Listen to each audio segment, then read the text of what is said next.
नमस्कार। अभी हम भाग 2 के अंदर चर्चा करते हैं कि संतान के लिए आपकी सोच क्या है। संतान के लिए आपकी सोच बहुत महत्वपूर्ण है। अगर आपकी सोच नकारात्मक है संतान के प्रति और आप यह सोचते हैं कि मैं संतान नहीं पैदा करूंगा, तो यह सोच आपके लिए, आपके परिवार के लिए और अपने समाज के लिए बहुत ही घातक है। क्योंकि आप सभी देश व समाज का नेतृत्व कर रहे हैं। लोग आपको देखकर अपनी मानसिकता बनाते हैं। हो सकता है कि बात आपको अभी अच्छी ना लगे, किंतु बाद में आपको पछताना पड़ सकता है, लेकिन तब तक समय निकल जाएगा। हमारे यहाँ शादी इसीलिए की जाती है कि संतान हो। पशु, पक्षी, चिड़िया इत्यादि सभी प्राणी ऐसा स्वाभाविक और निस्वार्थ रूप से करते हैं। वास्तव में ऐसे लोग मानवता के विरोधी हैं। उनको देखने से भी पाप लगता है जो बच्चा नहीं पैदा करना चाहते। यदि आपका संतान पैदा नहीं करना था तो शादी करने की क्या जरूरत थी। बहुत से लोग ऐसे हैं जो साधु हैं, सन्यासी हैं, ब्रह्मचारी हैं, वह कभी भी शादी नहीं करते और उसी तरह से संसार में रहते हैं। ऐसा आप भी रह सकते हैं, किंतु इस तरह समाज में गलत उदाहरण पेश करना और समाज को दूषित करने का आप सबको कदापि प्रयास नहीं करना चाहिए। अगर हम ऐतिहासिकता की बात करते हैं तो आप सब ने सुना होगा कि संतान के लिए श्रवण कुमार के माता पिता ने दोनों अपनी आंखें फोड़ ली थी। जब उनको यह पता चला कि मेरे को संतान देखना लिखा नहीं है, तो उन दोनों ने आंखें फोड़ ली और उसके बाद उनको श्रवण कुमार होता है और वही श्रवण कुमार की कथा आप सब लोग सुनते हैं। तो वह संतान के प्रति अनन्य इच्छा शक्ति को दर्शाता है। नेक्स्ट है कि संतान के लिए महर्षि वशिष्ठ की गौ नंदनी की सेवा करते हुए राजा दिलीप ने अपने जीवन को दांव पर लगा दिया था और शेर को समर्पित कर दिया था। राजा दशरथ ने पुत्र प्राप्ति के लिए पुत्रेष्ठ यज्ञ किया था कि रामचरितमानस में आता है कि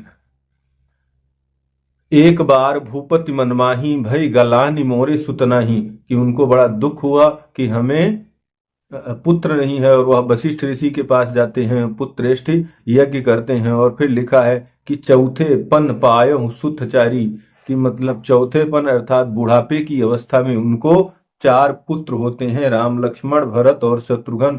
फिर भी वह सब प्रयासों के बावजूद भी संतान को प्राप्त करने का हर संभव प्रयास करते रहते हैं। इसी तरह से अगर हम कामना करते हैं, वैसे भी हम सब कामना करते हैं कि लवकुश के जैसी संतान हमारी हो, लेकिन अगर हम संतान पैदा ही नहीं करेंगे, पैदा ही नहीं करना चाहते, तो हमारी संतानें लवकुश की तरह कैसे हो सकती हैं। संतान प्राप्ति के विषय में भागवत पुराण में एक बड़ा ही मार्मिक प्रसंग आता है। जब गोकर्ण के पिता संतान न होने के कारण दुखी हैं और वह जंगल में जाते हैं और वहां पर जाते हुए एक जगह वह रोते हैं और रोते हुए बिलखते हुए वो बैठे हुए हैं जंगल में। तो भगवान ब्राह्मण का भेष बनाकर आते हैं और उनसे पूछते हैं कि कथम रोदस विप्रत्वम काते चिंता बलियसी बदत्वम संवत्सरम मह्यम स्वस्य दुःखस्य कारणम। उस ब्राह्मण से पूछते हैं भगवान कि आप कहो ब्राह्मण देवता रोते क्यों हो, ऐसी तुम्हें क्या भारी चिंता है, तुम जल्दी ही मुझे अपने दुख का कारण बताओ। तो वह गोकर्ण के पिताजी कहते हैं कि धिक जीवितम प्रजाहीनम धिक गृहम चा प्रजा बिना धिक धनम चान्पत्यस्ते धिक कुलम संतति बिना, कि भगवान मैं क्या बताऊं कि संतानहीन जीवन को धिक्कार है, संतानहीन घर को धिक्कार है, संतानहीन धन को धिक्कार है और संतानहीन कुल को भी धिक्कार है।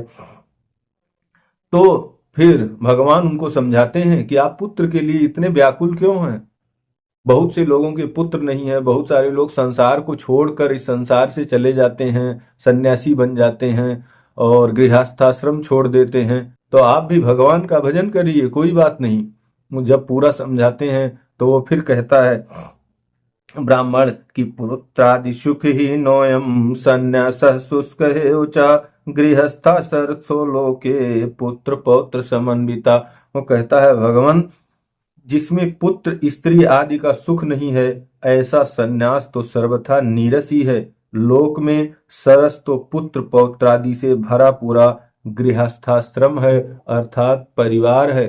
तो इसलिए यहाँ पर पुत्र और संतान की महिमा किस प्रकार से बताई गई है, आप समझ सकते हैं कि पुत्र प्राप्ति के लिए वह अपने जीवन को भी समाप्त करना चाहता है।